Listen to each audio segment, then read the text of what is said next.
بسم الله الرحمن الرحيم halkani waa telefishinka caalamiga ee Universal Studio ku yaala London daawadayaal meel kasta aad joogtaan ku soo dhawaada barnaamijkii toddobaad walba hadahayo kale xilliga London toddobada sagaalka Afrikada bari aad ahaan jirteen ee ah barnaamijka fikirkaaga fayo ka dhibay ra'yigaaga qodobka markaa taagan oo aanu soo qaadano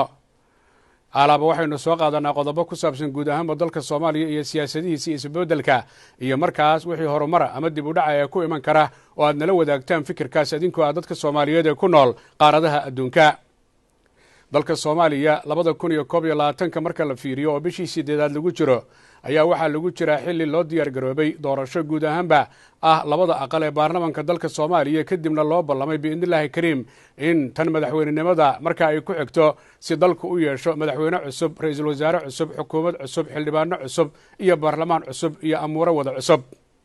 ayadoo daba amruhu ay sidaas yihiin ayaa mar walba isbeddel u iman kara amaba dadka Soomaaliyeed ee loo adeegahay fikirro kala duwan ay qabi karaan markay arkaan waxyaabaha qaar ee markaasi soo kordha haddii ay tahay dhinaca madaxtooyada ama haddii ay tahay dhinaca xafiiska ra'iisul wasaaraha amaba dhinaca baarlamaanka iyo weliba golaha wasiirada laftooda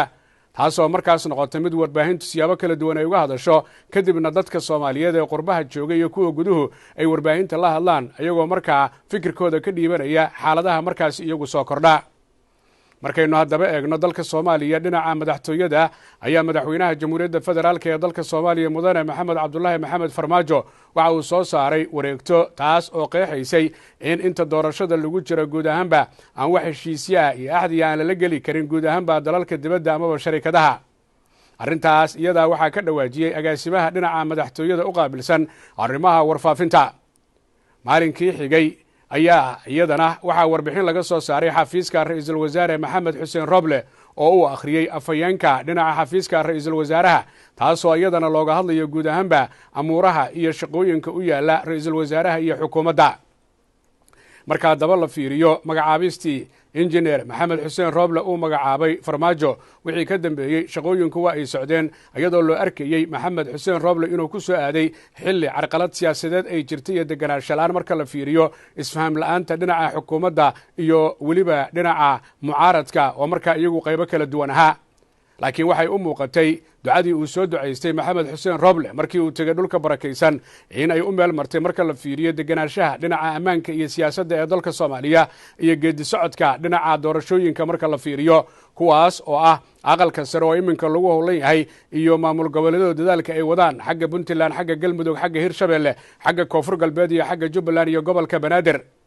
waa ay jireen dad badan oo Soomaaliyeed oo fikirro kala duwan ka qabay qaabka iyo sida doorashooyinka iyadoo qaarkood ay u arkayeen in la isdardari karo sidii horeba la isu dardaray qaarna ay u arkayeen in tartan iyo guluftan xoog leh uu ka dhaxeeyo dadka dad isu xiga ee Soomaaliyeed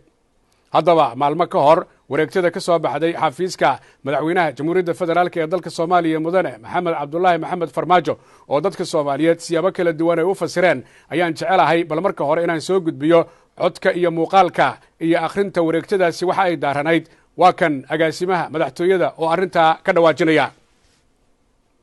assalaamu calaykum madaxweynaha Jamhuuriyadda Federaalka Soomaaliya mudane Maxamed Cabdullaahi Farmaajo oo gudanaya waajibka dastuuriga ah ee ka saaran ilaalinta hantida qaranka iyo madax bannaanida dalkeena ayaa xeer madaxweyne ku joojiyay in hay-adaha dawladdu ay galaan heshiis ama is-afgarad kasta oo taabanaya siyaasadda dhaqaalaha iyo amniga dalka madaxweynaha oo tixgelinaya duruufaha siyaasadeed iyo habsami u socodka hanaanka doorashooyinka dalka waajibaadka dastuuriga ah ee golayaasha baarlamaanka oo leh hubinta xaqiijinta iyo qiimeynta heshiisyada iyo is-afgaradyada dalkeenu uu la gelayo dalalka kale hay-adaha iyo shirkadaha caalamiga ah ayaa soo saaray qodobadan qodobka koobaad waxaa xeer madaxweyne lagu hakiyey ilaa iyo doorashada kadib heshiisyada hay-adaha dowladda federaalka ee Soomaaliya sida xukuumadda iyo laamaha kale ee fulintu ay la gelayaan dalalka kale hay-adaha iyo shirkadaha caalamiga ah qodobka labaad waxaa reeban ilaa doorashada kadib in wasaaradaha iyo hay-adaha kale ee dawladdu ay magaca dowladda federaalka ee Soomaaliya ku galaan is-afgarad ama wada hadallo saameynaya mustaqbalka dalka, madax bannaanida qaranka, seerayaasha dhuleed iyo badeed ee dalkeenna. qodobka afraad, waxaa la joojiyey in heshiis ama is-afgarad ganacsi lala galo dowlado kale inta doorashooyinka dalka lagu guda jiro. qodobka shanaad, sida ku cad war-saxaafadeedkii ka soo baxay madaxtooyada jamhuuriyadda 19 janaayo sanadkii 2018 oo qeexayay inaan la bixin karin hanti danguud, lana saxiixi karin heshiis kasta oo ku saabsan kala wareejinta, kiraynta iyo qaab kasta oo la xiriira ka macaashka hantida danta guud. madaxweynaha jamhuuriyadda federaalka ee Soomaaliya mudane Maxamed Cabdilaahi Farmaajo ayaa faray dhammaanba hay-adaha dowladdu in ay ilaaliyaan sharafta iyo qarannimada iyo horumarka lagu tallaabsaday sannadihii la soo dhaafay. waad mahadsantihiin. wahagaag haddaba markii xafiiska madaxweynaha jamhuuriyadda federaalk ee Soomaaliya mudane Maxamed Cabdulaahi Maxamed Farmaajo wareegtadaasi ay ka soo baxday ayaa isaguna waxaa hadal dheer akhriyey oo saxaafadda la hadlay Macallimuhu oo ah afhayeenka xukuumadda ee dalka Soomaaliya, iyadoo 2 cisho ka horna dalka Soomaaliya magaalada Muqdisho ay socdaal ku timid haweeneyda arrimaha dibadda ugu qaabilsan waddanka Kenya, halka ay kula kulantay wasiirka arrimaha dibadda mudane Maxamed Cabdirasaaq, ra'iisul wasaare injineer Maxamed Xuseen Roble iyo madaxweyne Maxamed Cabdulaahi Maxamed Farmaajo, oo dabcan arrimihii laga hadlay xiriirka labada dal ka sakow sidii loo hagaajin lahaa. dhinaca kale martiqaad loo fidiyey ra'iisul wasaaraha, iyadoo ra'iisul wasaare Roble hore ay isu arkeen madaxweynaha dalka Kenya Uhuru Kenyatta marka laga eego xagga Djibouti iyo marka la eego toddobaad ka hor magaalada London ee shirkii dhinaca waxbarashada. arrintan iyada ah ayaa dad badan siyaabo kala duwan uga hadleen oo ah dadka Soomaaliyeed ee u dhundoloola arrimaha siyaasaddu, iyagoo aaminsanaa inay dhici karto ra'iisul wasaaruhu inuu xiriir la sameeyo dowladda Kenya isagoo markaa matalaya dalka Soomaaliya. laakiin dadka Soomaaliyeed waxay qabaan xiriir kasta oo la hagaajinayo ee u dhaxeeya Soomaaliya iyo Kenya inuu yahay mid markaa ay isku og yihiin madaxda dalka hogaamisa sida madaxweynaha jamhuuriyadda federaalk ee dalka Soomaaliya oo iminka uu yahay Maxamed Cabdulaahi Maxamed Farmaajo iyo ra'iisul wasaaraha iminka Maxamed Xuseen Roble. annagu ilaa haatan universal ahaan ma hayno qayladhaan ka timid xagga madaxweynaha iyo ra'iisul wasaaraha inay isqoomeen, laakiin dadka Soomaaliyeed siyaabo kala duwan ayay wax u fasiraan. hadday arrimahaasu jiraanna waa arrimo soo baxaya. anigoo ah Maxamed Axmed Xaaji Cagmadhige waxaan isku dayey marka laga reebo labada afhayeen ee dhinaca villa Soomaaliya iyo xagga xukuumadda ee Macallimuhu iyo Cabdirashiid inaan si toosa u baadi goobo madaxweynaha jamhuuriyadda federaalk ee dalka Soomaaliya mudane Maxamed Cabdulaahi Maxamed Farmaajo iyo ra'iisul wasaaraha dalka Soomaaliya injineer Maxamed Xuseen Roble. labadaba suurtagal ima noqon in aan xiriirka aan sameeyey aan ismaqalno, laakiin kama harayo ilaa labadaba aan helo, iyadoo weliba ra'iisul wasaaruhu iminka uu ku sugan yahay xarunta dalka Kenya ee magaalada Nairobi. Macallimuhu afhayeenka xukuumaddu hadalkii xafiiska ra'iisul wasaaraha ka soo baxay muxuu ahaa? murtiyeed xaaladda siyaasadeed ee dalka. ra'iisul wasaaraha xukuumadda federaalka Soomaaliya Maxamed Xuseen Roble, sida ay la wada socdaan bulshada Soomaaliyeed, dalku waxa uu ku jiraa marxalad adag oo dhammaan hay-adaha dastuuriga uu ka dhammaaday muddo xileedkii caadiga ahaa, loona baahan yahay in si xilkaasnimo leh looga gudbo marxaladan kala guurka. ra'iisul wasaare Maxamed Xuseen Roble iyo xukuumaddiisu waxay xilka fulinta dalka ay la wareegtay xilli aad u adkaa oo Soomaaliya ay wajahaysay xiisado gudaha iyo dibadda ah, kuwaasoo keenay in lagu sigto in dalku uu ku noqdo burbur iyo colaad sokeeye. ra'iisul wasaaruhu isaga oo maanka ku haya mas-uuliyadda qaran ee ka saaran ayaa waxa uu dadaal weyn ku bixiyey sidii looga badbaadin lahaa dalka marxaladaas adag, waxaana uu u howlgalay sidii loo dejin lahaa xiisadaha gudaha iyo kuwa dibadda iyadoo la ilaalinayo danaha shacabka Soomaaliyeed. ra'iisul wasaaraha iyo golahiisa wasiirada waxa ay ku guulaysteen 10 bilood kadib in uu muuqdo isbeddel weyn oo ku yimid muuqaalka qaran ee gudaha iyo dibadda, taas oo keentay in maanta dalka ay ka bilowdeen doorashooyin nabdoon oo dhinacyadii kala fogaaday ay iswada aqbalsan yihiin, islamarkaana si tartiib tartiibah uu u soo noqonayo cilaaqaadka diblomaasiyadeed ee Soomaaliya ay la leedahay dalalka dariska ah, ururada iyo dowladaha kale ee dunidu ay nagala dhexeeyaan. tallaabooyinka xallinta mushkiladaha gudaha ee uu qaaday ra'iisul wasaare Maxamed Xuseen Roble waxaa ka mid ah hagaajinta wada shaqaynta dowladda dhexe iyo dowladaha xubnaha ka ah dowladda federaalk soomaaliya, furista masraxa siyaasadda iyo siyaasiyiinta soomaaliyeed ee leh hanka loogu diyaariyo jawi xasiloon iyo amni, dhisidda kalsoonida bulshada ee hannaanka doorashooyinka iyo wada shaqaynta saaxiibbada beesha caalamka eena garab taagan. si la mid a arrimaha diblomaasiyadda, ra-iisul wasaaraha isagoo garowsan in aanay soomaaliya wax dana ugu jirin inuu xumaado xiriirka ay la leedahay dariskeeda iyo dunida inteeda kale, waxa uu dadaal ku bixiyey in soomaaliya ay cilaaqaad ku dhisan dana siman la yeelato dalalka muhiimka waa soomaaliya, isagoo socdaal ku tegey dalka aan walaalaha nahay ee jabuuti. sidaas oo kale waxa uu wada hadallo la bilaabay dalka kenya iyo qaar ka mid ah waddamada carabta, kuwaas oo ay nagala dhexeeyaan xiriir diblomaasi, amni, ganacsi, waxbarasho ama martigeliya qaxooti iyo dad soomaaliyeed oo deganaansho ku leh, kuwaas oo mas-uuliyadda ay ka saaran tahay dowladda soomaaliya. waxaa xusid mudan in wadaxaajoojyada lagu hagaajin karo xiriirka dibadeed ee soomaaliya ay yihiin kuwa dhowraya madax bannaanida iyo siyaadada qaranka soomaaliyeed oo waajib dastuuri ah uu ka saaran yahay ra-iisul wasaaraha iyo xukuumaddiisa, dhanka kalena xeerinaya danaha shacabka soomaaliyeed meel kastoo ay joogaan iyo dhimista nooc kasta oo ah nacayb iyo colaad laga maarmi karo. dadaallada kor ku xusan waxa ay marayaan meel wanaagsan oo u baahan in horay loo sii wado, iyada oo yoolku uu yahay in ra-iisul wasaaruhu uu gaarsiiyo kuna wareejiyo xukuumadda dhalan doonta insha allah soomaaliya xasiloon, nabad ah oo xiriir wanaagsan la leh dariskeeda iyo dunida inteeda kale.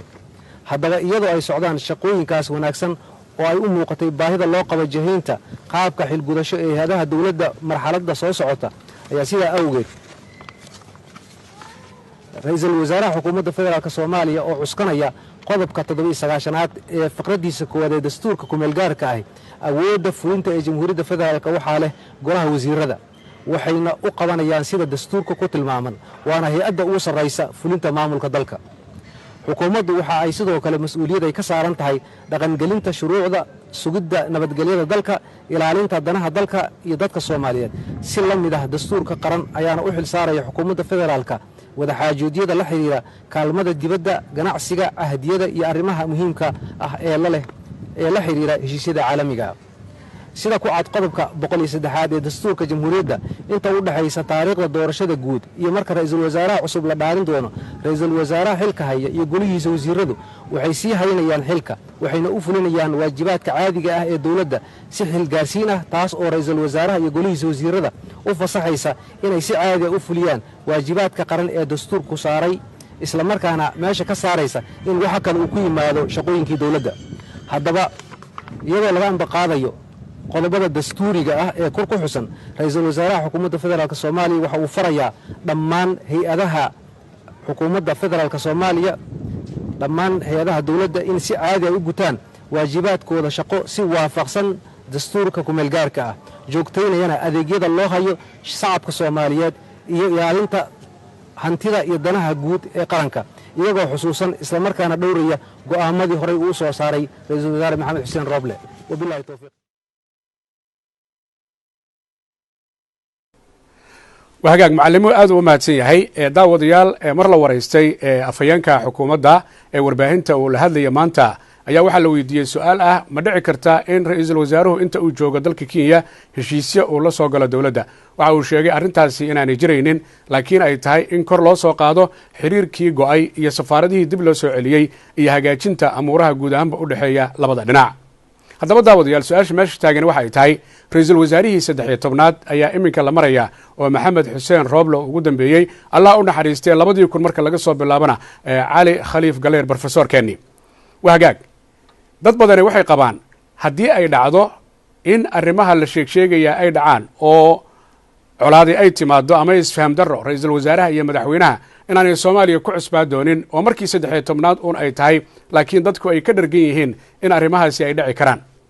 maxaa la isku qoomaya, maxaa la isku qoonsanayaa? waa su-aal iyada lafteedu u baahan in jawaab laga bixiyo, laakiin universal t v barnaamijkan kuma cadday karta iminka madaxweynaha iminka mudane farmaajo iyo ra-iisul wasaaraha iminka maxamed xuseen rooble in carqaladii ay soo kala dhex gashay, oo ma aanan arkin iyaga oo warbaahinta qof walbaa gaar ula hadlayo oo uu leeyahay xaaladaas aan qumanayn ayaan hebel ku arkay iyo xaaladaas aan qumanayn. laakiin soomaalidu iyadu dee way hadlaysaa oo hadalkoodu aad buu u badan yahay. siyaasiyiinta laftoodu xilligan ma hadlaan oo way gaabsadaan oo siyaasiyiinta inta badan lala xiriiro marka la weydiiyo arrimahan oo kale ay u dhuun daloolaan ama ay ka tirsanaan karaan dowladda iminka jirta ama aanay ka tirsanayn ma hadlaan oo mid walba waxa uu sugaa midka kale inuu ka hormaro ee uu hadlo haddii wixii uu sheegi lahaa ay run yihiin iyo haddii aanay ahayn intaba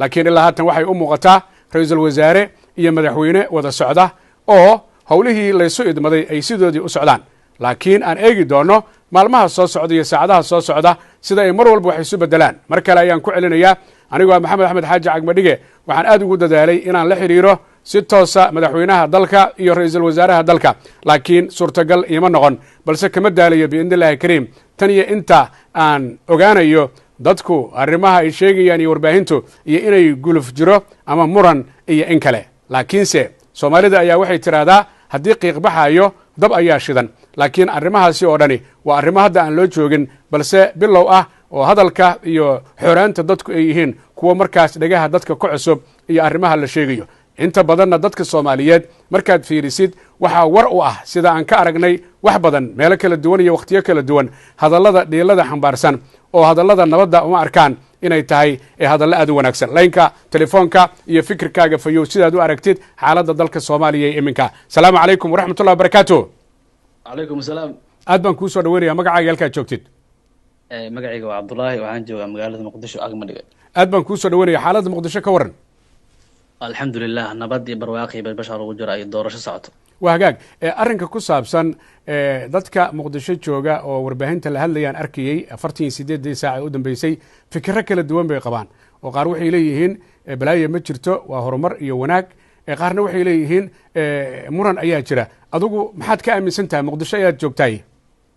cagmadhiga waa mahadsan tahay horta aniga waxaan kamid ahaa dadka taageersan madaxweyne maxamed cabdullaahi farmaajo waa kow laakiin markay taagan tahay dalka markay taagan tahay farmaajo iyo maxamed xuseen reeblo u simanahay yani waa gartay qalad wuxuu ku jiraa xukuumadda qalad uu ku jiraa maxamed xuseen rooble xagga madaxtooyadana qaladaa ka jiro ii sheeg labadaas qalad haddaad sheegi kartid dadkana aad la wadaagi kartid muqdisho aad joogtaa qaladka koowaad waxaa weeye maxamed cabdullaahi farmaajo ra-iisul wasaare maxamed xuseen rooble asaa soo magacaabay baarlamaankana waa ansixiyeen dalku madaxweynuhu wuxuu xaq u leeyahay firaaq dastuuri u siinayaa dalku ilaa doorasho ka gaaraya inuu madaxweyne ka ahaado maxamed xuseen rooblen wuxuu xaq u leeyahay dalka ilaa ra-isul wasaare kale laga hayn inuu ra-isul wasaare ka ahaado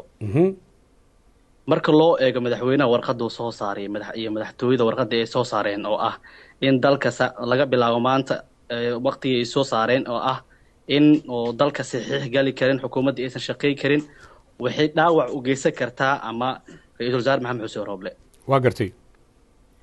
taas madaxweynaha wuu ku khaldin yahay xukuumaddiisa waa gartay iyo madaxtooyadu way ku khaldiyeen in ay dhahaan waqtigii xaq wuxuu ugu leeyahay ra-iisul wasaaraha inuu booqan karo kenya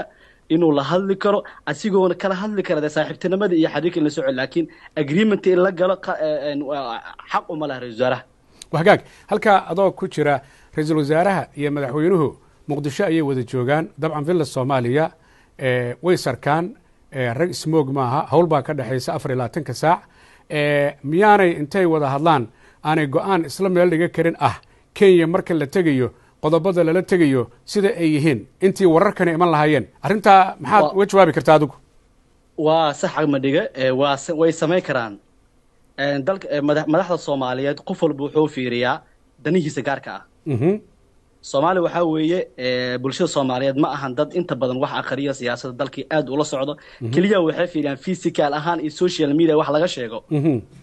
un bay isticmaalaan madaxweynaha farmaajo wuxuu iska ilaalin iyadoo warar jiraan in badda laga wada hadli rabo in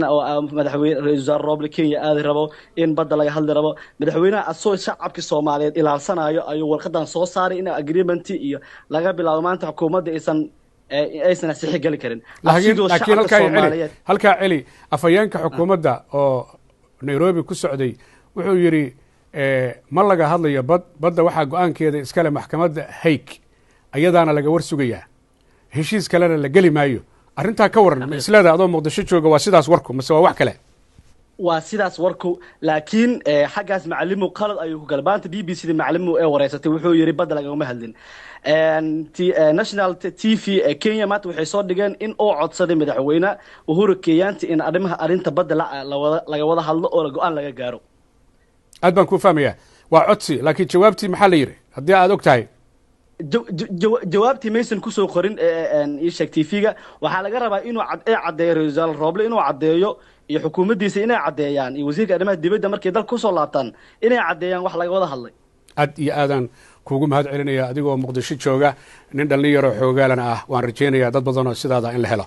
laynka kale ee telefoonka asalaamu calaykum waraxmatullahi wabarakaatu وعليكم السلام ورحمة الله وبركاته عقمك السلام عليكم شقالات تيفيق mid lamida cali waa ku soo dhaweynayaa ii waran cali xaaladaha ka waran adigu nin xoogaala tahay dhinacana halgan baad meel kale uga jirtaa taad su-aasha u dambaysaan ka dhigi doonaa horta cagma dhigow waa runta ra-isul wasaaraha xurguftan waxay bilaabatay siyaasadeed horta udhexeeya madaxweynaha iyo ra-isul wasaaraha wax qarsoon ma ahan waxay bilaabatay maalinta cabdullahi kulana xilka laga qaaday taliyihii ninkii ahay nise ka tirsanaay oo ahay madaxa shaqaalaha iyo gabadhii arrimeedii laisla waayey iyo tagrifal badan ninkii xilka laga qaaday marka madaxweynihii isxigay ayadoon cid loo magacaabina haddana dib waxaa loogu magacaabay isla jagadii jaga ka sarreyso taas ayadoo jirta haddana ra-isul wasaaraha markuu dib usoo noqday wuxuu heshiis la soo galay dhinaca hoose dalkan ingiriiska oo ra-isul wasaaraha oo kula kulmay dhigii madaxweynihii Uhuru Kenyatta way wada hadleen arrintaas usbuuc ka hor la ogaay markii dib loo soo laabtay dhamaystirkiya marka waxaa ka dhinay in safaaradihii iyo ganacsigii labada dal u dhexeeyay inay kala socdaan haddana waxaa shaqo kula heede CCJ agtaala oo ay ku dhawaaqayso wax heshiis laga gaari kara taas male taas darteeda marka waxaa keentay ijaad ama Xasan Cabdullaahi Farmaajo iyo jaad usoo degayaan halkaa adoo raalliya waxaan ka hadlaynay arrinta badda dowladda maxamed cabdullaahi maxamed farmaajo madaxweyne ahaan wuxuu qabaa in maxkamadda cadaaladda ee caalamiga haig ee go-aanka badda gaarayso heshiis aan lala geli karin ra-iisul wasaare engineer maxamed xuseen roble waxa uu qabaa arrinta badda inaan heshiis cidna lagala geli karin ee haig laga warsigo haddii labadii nin ay isku fikriga yihiin maxay tahay mugdiga kale ee la boonbooninaya waa runta mugdiga kaloo boonboonaa ee waxay tahay $35,000 oo bariya oo maalin kasta laga helo faa'iido qaadka Ethiopia laga keeno iyo kaloo dadka ay rabeen ama ganacsada Soomaaliyeed ee shirkadaha lahayna ay xiran yihiin laakiin yaa tiriye lacagta adigu seed ku ogaatay cali isugu dhanbaad joogtaa adigu waa cagma dhig waa la og yahay qof walba wuxuu faa'iido iyo mantar kale maalin walba $35,000 alxaasil gabadha ayaan la leeyahay waxay jifo hoos isku yihiin wasaaraha maxaa la dhahaa xasan ayaana la yiraahdaa gabadha waxay jifo hoos isku yihiin ra-isul wasaaraha marka gabadhaas darteed oo u fasaxay hal farmaajan wuxuu u qayliyey walaalkiis dartiis inuu jaadka u wagaag aad u mahadsan tahay raalli ahow arrimahaas annaga ma caddayn karno cali laakiin ugu dambaystii cali xaggii kale maxay arrintu maraysaa ugu dambaystii xagga kale waxay maraa hadda in shan mise 6 qofood oo soo saaray qoorqoor uu leeyahay 6daana akalka cad loo doora asagina wuxuu yiri qandha soo hadda waa cararo wuxuu aadaa la sheegay Turkiga markii waxaa moodaa meeshaas mugdi badan inuu ka soo socdo laakiin waa ka warsugeynaa insha Allah wagaag cali taako oo xoogaala oo awalna joogi jiray warta nabadda haddana jooga Sweden aad baan kuugu mahad celinayaa laynka kale ee telefoonka asalaamu calaykum waraxmatullahi wabarakaatu وعليكم السلام ورحمة الله وبركاته عقمدي ميا ها عقمدي waa ku soo dhaweynaya magacaaga halka joogtid magacay waa Maxamed Cabdirasaaq waxaan joogaa Mareykanka gaar ahaan waxaan joogaa Illinois aad joogtaa soo dhawow haye waxaan salaamayaa ummadda Soomaaliyeed iyo bahda Universal Janiska ECA maanta waa markii ugu horeysay intaan u gudbayn arrintaas waxaan rabaa inaan ummadda Soomaaliyeed bahda Universal u sheego عمودية برامجها إلا يو مدوين بالسعودي ما شاء الله وحتى قف موادنا الصوماليين مروا البؤك هلا أرمها وناكسن مروا لنا عباسي في أكسون قاتو مركا إن شاء الله إلهي سبحانه وتعالى وحن كرجينا إلى عمر عافمات سيو أكو أركتد آمين نولشي هراء الصومالي سيدا هاد وقتي أكسون نقون دونتو إن شاء الله مركا هدا أوجد بأرمها أنا حالة أنا soomaaliya gaar ahaan arrimahan hadda laisku haysto siyaasadda gaar ahaan arrimaha badda run ahaantii aniga waxaa aaminsanahay waxyaalaha sidaan loo boonbooninayo way jirtaa arrimo tuhumo badan inay jiraan laakiin sida ay tahay arrimaha khilaafaadka laleeyahay madaxweynaha iyo ra-iisul wasaaraha heer kala gaarsiinaya in ay tahay wax iska social media xamaasad inay tahay laakiin run ahaantii maadaama dalkanaga uu 30 sano dhibaato ku jiray maadaama dowladda Soomaaliya ee Soomaaliya dhan gacanta ku wada haynin maadaama dhaqaale Soomaaliya dowladda ku filan aysan haysanin waxaa jira dowlad sida madaxweynaha Soomaaliya Maxamed Cabdullaahi Farmaajo ka hadlay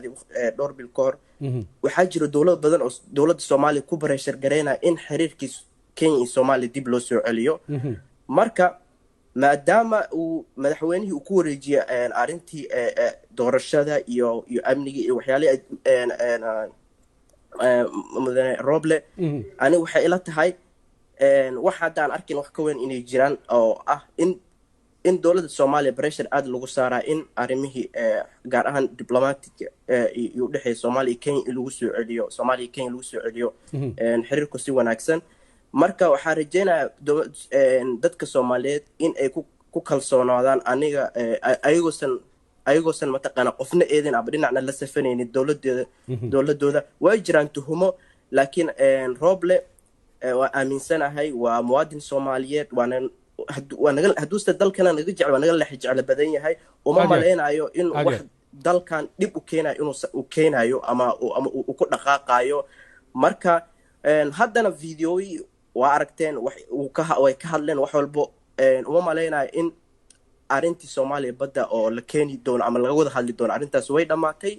marka dadka Soomaaliyeed waxa u sheegaa inay niyadooda khayr u sheegaan insha Allah wax walbana khayr ku dhamaanayaan wagaag waa ii duceysay Allah iyo aqbalo waxaadna tiri wadani baa tahay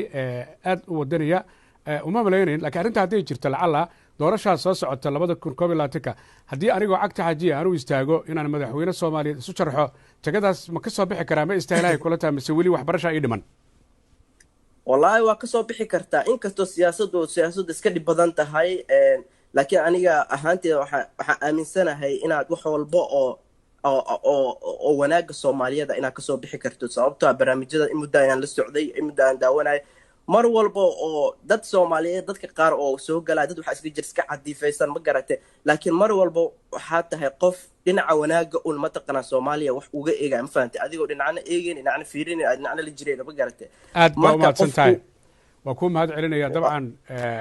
Chicago ayaad joogtaa Illinois hadda tiri ama magaalo kale aad baan kugu mahad celinaya Maxamed Cabdirasaaq adigoo jooga Mareykanka oo barnaamijkan waliba xilli hore ayadoo ay ku taadi gal qayb gashay laynka kale salaamu calaykum waraxmatullahi wabarakaatuh وعليكم السلام ورحمة الله وبركاته. والله أدبان كوسو دوينيا مقعاق يالكا جوكتيد. كايق وسعيد قبير حسن waxaan joogaa waddanka South Africa. waa ku soo dhaweynayaa ka waran maxaa ku baxay markaad fiiriday guud ahaan arrimaha iminka iyo dalka Soomaaliya nin xoogaala ayaa taa dabcan barnaamijyo kalena waa ka wada qayb galna. horta cagmadhigow arrintu waa ujeedo badan in laga hor dhacana looma baahno hadda khilaafka taagana mid soo shaabaca maahan laakiin waxa jira tuhun barta waa jira ma garat aad iyo aad tuhunku laakiin tuhunku waa laga roon yahay Soomaha waa laga fiican yahay tuhunka haddana ay sheeg waa ogtahay xilliga lagu jiro waa xilli doorasho dadku mucaarad iyo muxaafad in badan ba dhigta la taagaya wixii raday dhacaan xataa waa la buubuuninaya marka sidaa ma ahan safar buu jira safar saariyi ugu kiyatib oo la shiraya shirka wixii ka soo baxana kulley faahfaahin baa laga bixi doonaa aniga raali ahaan ka saciid ahaan ma qabo arrimaha badda iyo howlaha soo Roble ku mashquulsan xilligan aad iyo aad labada dhinac waa cadeeyeen dhinaca ra'iisul wasaaraha dhinaca madaxweynaha in arrinta u taalo hayg iyo maxkamadda laga warsigo dowladda Kenya dabcan wax badan bay codsanaysaa in laga laabto laakiin dowladda Soomaaliyeed madaxdeedu ma yeelin ra'iisul wasaaruhuna iminka Roble waa maya madaxweynahana waa maya taa yacni ciddii buunbuunisa halkii ka keenta iyadaan weydiinayna xilligan kuma jirtaba in laga wada hadlo madaxdan ka hadli karin shacabkan ka hadli karin maxkamadaasan ka dursugaynaa tan kale marka Roble runaantii madaxweyne Maxamed Cabdullaahi Farmaajo ra'iisul Roble wuxuu ku wareejiyay xilka maalmaha kamid ah baarlamaanka hortiisa wuxuu ku yiri ninkaan doorashada uga haraya naam waddanka doorasho galaya naam Roble gudaha uu hagaajiyay oo mucaaradkii maamul goboleed wixii dhan isku keenay naam arrimaha dibaddana geeska kalama maarmo ogtaa goboladan Ingiriiska sida Kenya Ethiopia ilaa Carabtan lagama maarmo haddii doorashada dhowda si fiican Kenya nagama fogo oo waddan nagula jira gobolka Igaad si fiican ciidamadoodii gudaha jooga si fiican doorashadu waxaa lama huraana waad ogtahay hadda caalamku wuxuu nala dhaqmaa annaga hadday UN tahay iyo haddii arrimaha caalamiga tahaba inaan toos nala soo abaarin kulli uu nala soo maro waddankan waa gartay xiriir waxaa jira marka dadkii xataa gudaha ku rafaadsan oo haddii maanta loo baahdo in qof kii soo aada ee dhoobley soo marayso oo la rafaadinayo waa iska jiraan hataa waxaa annaga dhan noogu jirtaa maanta in calaaqaadka kii la soo celiyo si safarka u hagaago dadku mataqaanaa bilaa fiisa la-aan xataa ilaboorka Jomo Kenyatta yimaadaan Soomaaliya la goosho doorashada maadaama ay soo dhowdahana dee galaangal badan bay ku leeyihiin ogta wadamada geeska marka arrimaha in la hagaajiyo Roble inuu ugula saxan yahay aniga raaligeyga waan qabaa dabcan dee maadaama awal safaaradihii la kala qaatay haddana dib loo yagleelayo wadahadalku wuxuu u soconayaa marba tartiib oo siday u kala sarraysaa loo kala qaadaa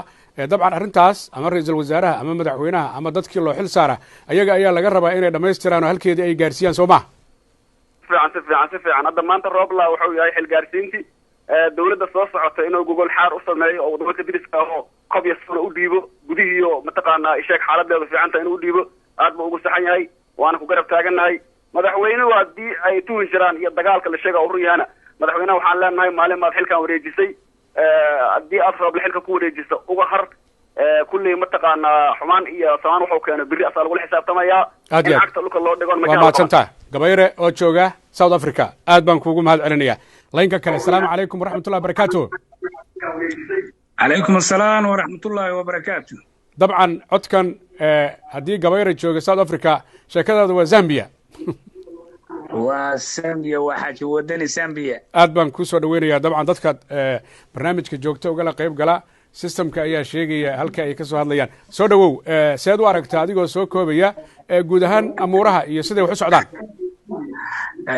cagmadhigo waa sidaad u sheegtay horta amuuraha socdana waa la soconnaa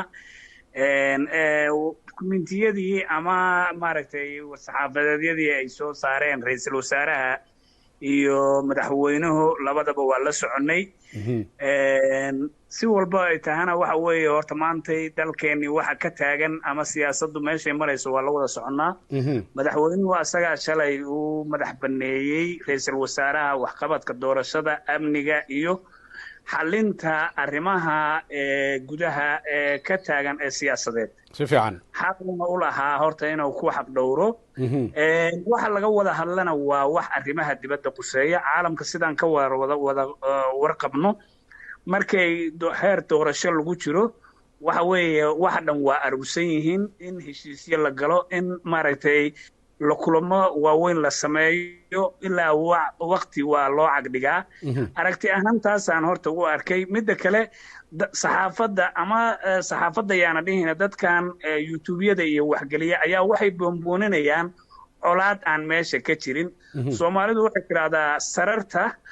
ninkii xumaanteeda kula rabana hoos uu kaa tusaa ninkii wanaageeda kaa rabana koro kula tusaa يعني عقمديقو تاس دام كوت الماء سررت ونفك وقرنيها أدم ولا سعدا أدم ولا سعدا حقه السنة ولا سعدا دقائق كجرا حق كورونا ولا سعدا مركا وددكي مدك لا ددكي انه ودد عديفديد ودد iska jecel xumaanta waqti waxaan soo joogay aniga BBC du markay soo galayso hadaysa dagaal iyo balaayo sheegin la leeyahay war ma sheegin maanta naga daaya hadii la yiraahdo qabiil hebela xagga ku dhuftay reer hebela xagga soo hogaamay kooxeed fulaan baa waxaas qabsadayna la leeyahay u kaadi warka waxa xamaasadu leeyahay marka dadkeena iska xamadaysan waxaan aaminsanahay ra'iisul wasaaruhuna inuu yani aragtida aan ka qabo si wanaaga iyo nidaam inuu wax ku wado oo maaragtay labada gacmoodba inuu wax ku hayo midig iyo bidixba jecel yahay madaxweynuhuna inuu wax saxo ay meesha taagan tahay oo aysan ku kala maarmin waxa ku tusaya hadda cadiifada markii shirka jaraa'id uu qabtay macallimuhu oo ra'iisul wasaaraha ka soo baxay isla markii mucaaradka nin kamid ah iyadoo tahtaa aan la dhihi karin ballana dhacday ama waqti ay lahaayeen ayaa la kulmay ra'iisul wasaarihi markii ku xigtana waxa la kulmay labadii madaxweyne hore oo ayaguna mucaarada meeshaas waxa ka muuqanaysa xogaa in cadiifad ay leesu oo rabitaan ay qabeen madaxweynaha iyo ninka la yiraahdo gudoomiyihii xisbiga Cabdiraxmaan Cabdishakuur aragti ahaan inay garab siinayaan inay iska hor yimaadaan warkaas ka dhex baxaya madaxweynihii iyo ra'iisul wasaaruhu aad u maadsantahay wadani adoo jooga Zambia waa qaadaa dhigtay fikirkaaga aad xagga la joogto waa ku mahad celinaya laynka kale asalaamu calaykum waraxmatullahi wabarakaatu. calaykum asalaam waraxmatullahi wabarakaatu. waa ku sagaalaya cagma dhigo magacayga waxaa la yidhaha Faadimo Nuur Cabdullaahi waxaa ku noolahay dalka Jarmalka. aad baan kuu soo dhaweynayaa ka warran ma la socotaa arrimaha Soomaaliya mise Jarmalka mashquul baa tahay adiga xagga shaqooyinka iyo amuurahaas iyo guryaha? maya siyaasadda aad ula socdaa midda kale waxaa ahaynay tiim nabad iyo nolol ma garatay. tiim nabad iyo nolol tahay ilaa markii bilowgii mise dhexa uga soo biirtay? may weligeyba waa taageersanaa maalinta farmaajo arkay ilaa maanta ma garatay. aad iyo aad soo dhawow marka maxaa kuu baxay? horta waxay niyad jab yaraan haysto ma garatay. haye tiim nolol nabad nahay. haye midda kaleetana waxaa haddeertaa noosoo isbaxaayo waxa la yidhaahdo inaysan jirin wada shaqeyn labada xafiis ra-iisul wasaaraha iyo madaxweynaha waayo labada warqad oo soo kala baxday laba warqad oo kala duwan oo laba micno kala sheegaysa noqoto ma garatay. aad iyo aad laakiin marka la fiiriyo madaxweynaha tiisa heshiis lama geli karo ilaa doorashada ra-iisul wasaaruhuna shaqadeenaan gudanaynaa qodobkaasaa noo fasaxaya waana ordaynaa laakiin waxbaan aan saxiixaynaa iyo heshiisaan gelaynaa maanu oran marka maxaa xageeba aad isleedahay waxbaa khaldan oo niyad xumaantan adoo Jarmalka jooga sidee kugu soo gashay? maya dee waa sax saa u dhigtay laakiin sida hadalka loo buunbuuninaayo xoogaa niyad jabay nagu ridaysaa ma garatay waayo hadallada yaa si qaldan loo turjumayaa marka horta waxaaba maneedbo intaysan warqad kasoo bixin xafiiska madaxweynaha ama midda ra-iisul wasaaraha usoo jawaabin waxaa wanaagsaneed marka hore labadooda inay hadlaan ay usoo wada saaraan warqad wada jira inay heshiisyo galayaan iyo inaysan gelaynin ummadda u caddeeyaan laakiin laba warqado oo soo kala baxayso oo labadooda xoogaa waxay iska soo horjeeda dadkana ay sii bunbuuninayaan hadda siyaasiyiinta mucaaradka ee weliba haddeertaan ay kasii dhigayaan wax oo sheego oo dadka niyaddooda ee sii xumaanayso marka taasaa xoogaa niyadjab yar nuuridaysa ayadoo xaalad adag aan ku sugannahay oo ah in doorasho lagu jiro oo anaga dhan aan wadnaha farta ku hayna haddaan nahay tiimii nabadii nolol oo ku hayna mana laga raayin doonaa ma raayin doonaa laakiin maadaama ay tiri tiimka nabad iyo nolol ha ku celcelisay haddii aad khalad aragtid ama sax aragtid cid ka tirsan xukuumadda oo aad la xiriirtid oo tiraahdid aniga tiimka nabad iyo nolol ahay khaladkaasaa jira ama saxaasaa jira ma jirtaa mise Jarmalka unbaad iska joogtaa niyadda unbaad ka jecesha?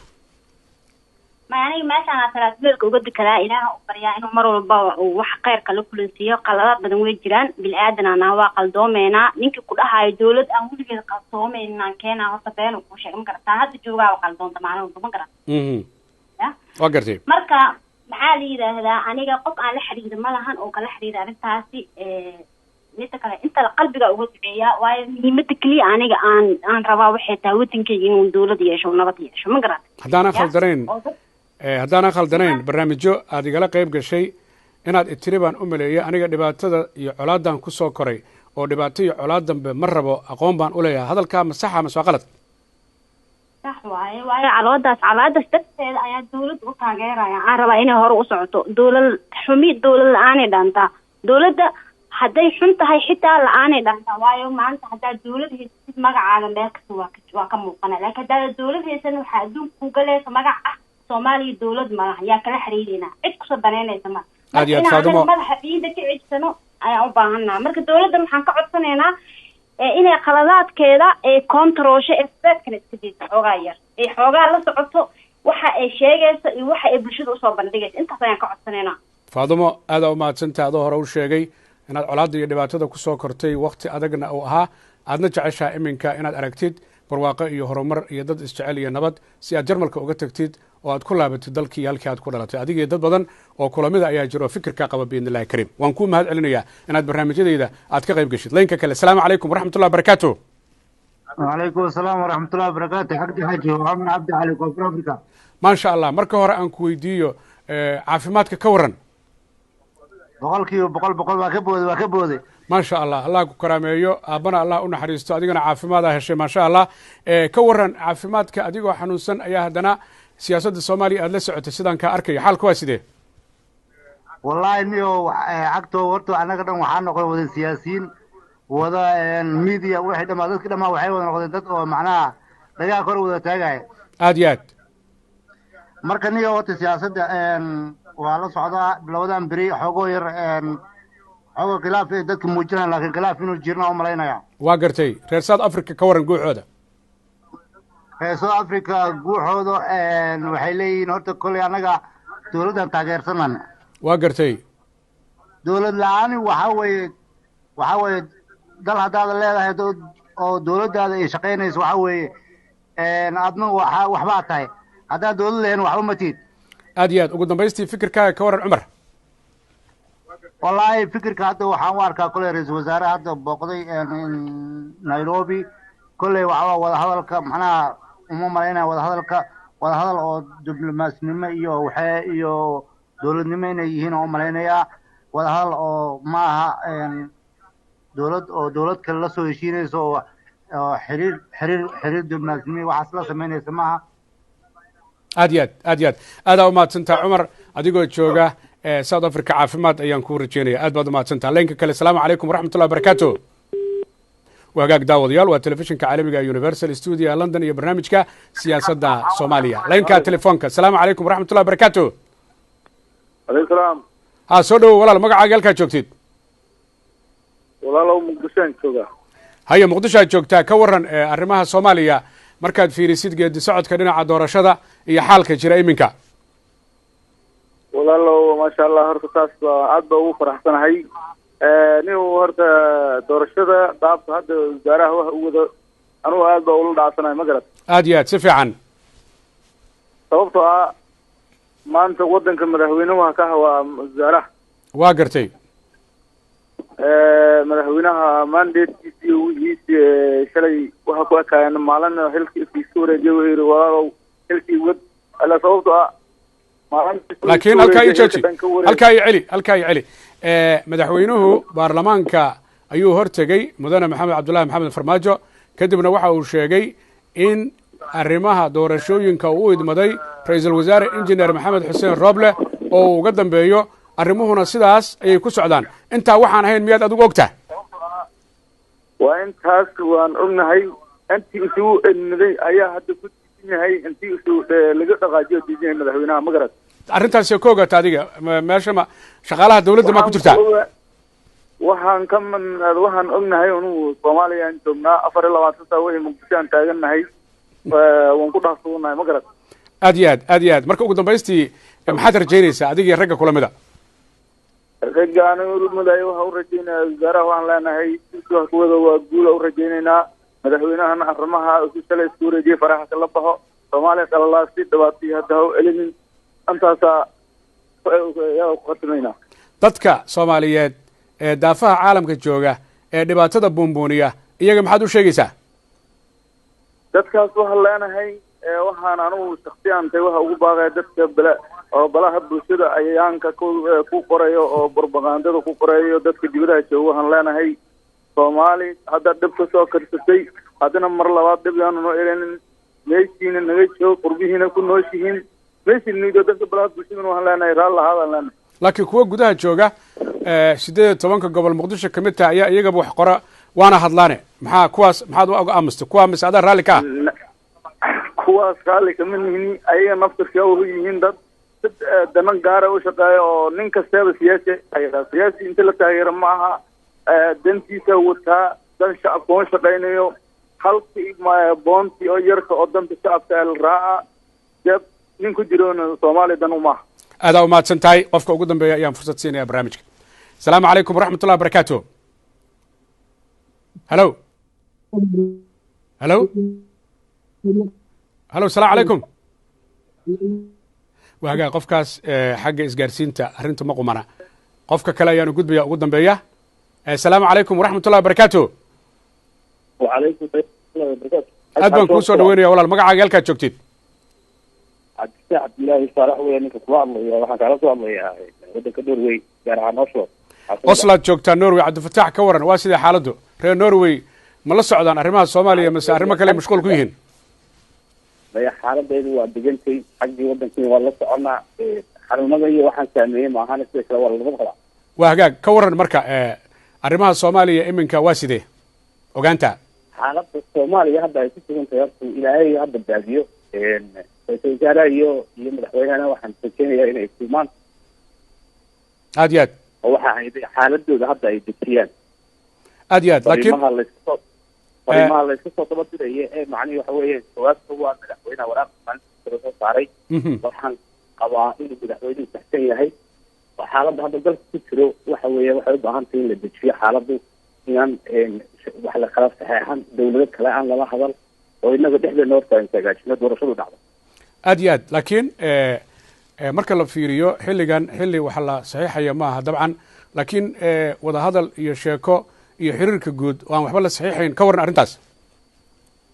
maye haddii aanay de saxeex waxa weeye wax macnaheedu waa diblomacy waxaan hadda maanta waxaa digaarkaya Roble waxa tegey Kenya tegey hawshiisa iyo badda sida looga soo hadal qaaday waad arkaysaa waxyaabaha noocaas madaxweynuhu ka hortegayay Roblena waad aragtaa uu ku dhaqaaqay marka waxaa la yimid Soomaaliya gacmaha la isqabsado madaxweynaha la iskala taago waxa weeyaan madaxweynaha garabkiisa la noqdaan taagan inta xaaladan adag lagu jiro aad baa u mahadsantaha cabdifataax norway adiga ayaa ugu dambeeyey barnaamijka daawadayaal aad baad u mahadsantihiin sida quman ee qaaliga ee qiimaha badan aad uga qayb gasheen idinkoo meelo kala duwan jooga waxaan ka cudur daaranayaa dadka aanu u soo gelinayo dadka ay dhici karta in telefoonka uu ka go-ay laakiin kulamo kale ayaynu ku kulmi doonaa waxaan si gaar ugu mahad celinayaa madaxa wararka iyo barnaamijyada xafiiska telefishinka caalamiga ee universal ee magaalada muqdisho maxamed ciise koona iyo dadaalada uu barnaamijkan ka qayb qaatay barnaamijka waxaa soo saaray saaxiibkay cabdulla cumar muniir waxaa farsameeyey cabdixakiim alfaqi iyo axmed daahir afaaro waxaa soo gudbiyey maxamed axmed xaaji maxamed cagmadhige intaanu yarahay intaanu weynahay inta jinkeeya daawadayaal meel kastoo aad joogtaan tan iyo kulan dambe iyo fikiradiina fayow biidni illahi kariim wasalaamu calaykum waraxmat ullahi tacaala wabarakaatu